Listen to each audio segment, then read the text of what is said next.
Hola, hoy vamos a meternos en un tema, bueno, fascinante. El corazón de las sentencias judiciales. No vamos a hablar de por qué un juez siente algo, sino de cómo tiene que, digamos, justificar su decisión con la ley en la mano. Tenemos aquí unos textos, la verdad, bastante densos sobre cómo razonan los jueces, o cómo deberían hacerlo.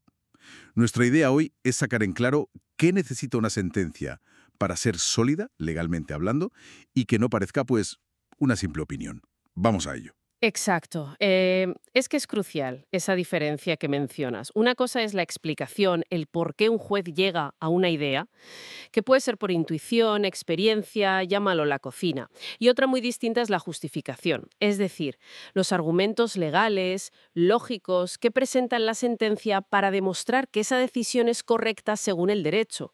Y en esto último nos vamos a centrar, que es lo que se exige y lo que, bueno, se puede controlar. Se oye mucho eso de que el derecho debería ser casi como las mates, ¿no? Pura lógica. ¿Están así? Un esquema y listo.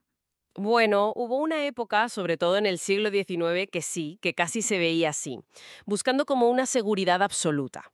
Pero, a ver, el derecho es más complejo.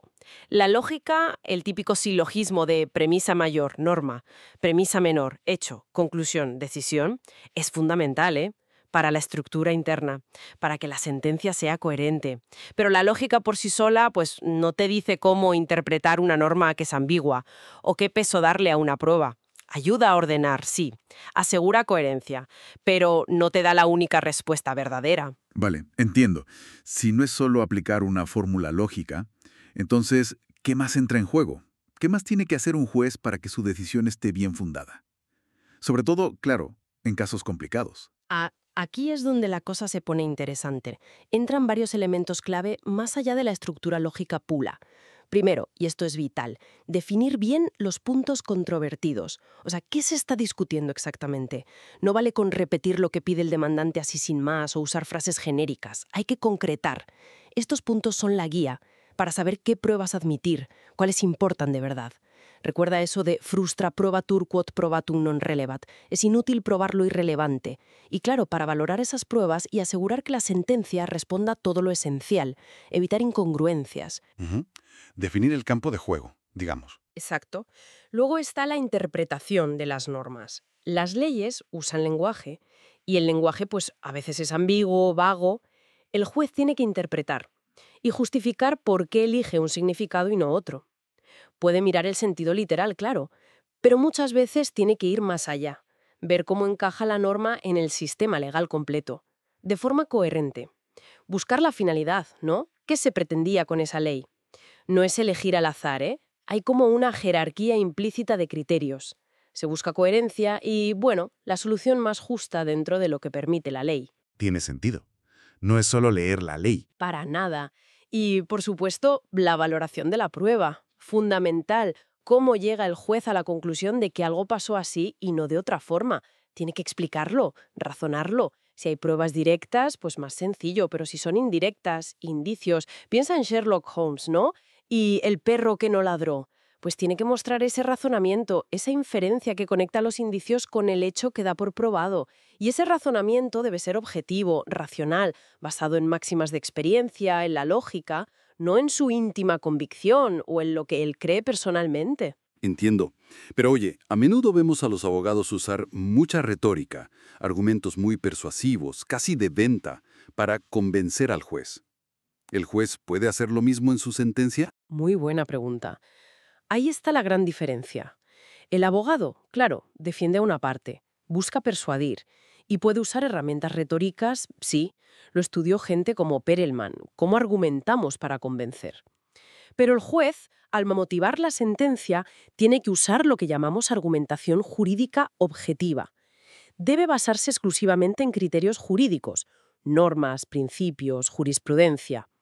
Si usa argumentos de otro tipo, como el sentido común, la equidad, la conveniencia, tiene que conectarlos sí o sí a una base jurídica, subordinarlos. Si no lo hace, si se basa solo en eso, pues la decisión podría ser arbitraria. Vale, o sea, el juez tiene que vestir sus argumentos con el traje del derecho, por así decirlo. Algo así, pero no como un disfraz, ¿eh? Tienen que ser argumentos genuinamente jurídicos. Entendido. ¿Y por qué tanta insistencia en esta motivación tan correcta, tan jurídica? ¿No bastaría con que la decisión final parezca razonable y ya está? Es que es una garantía fundamental. Para todos, nos protege de la arbitrariedad. Piensa en la Constitución, el artículo 9.3, la interdicción de la arbitrariedad de los poderes públicos. Ahí está.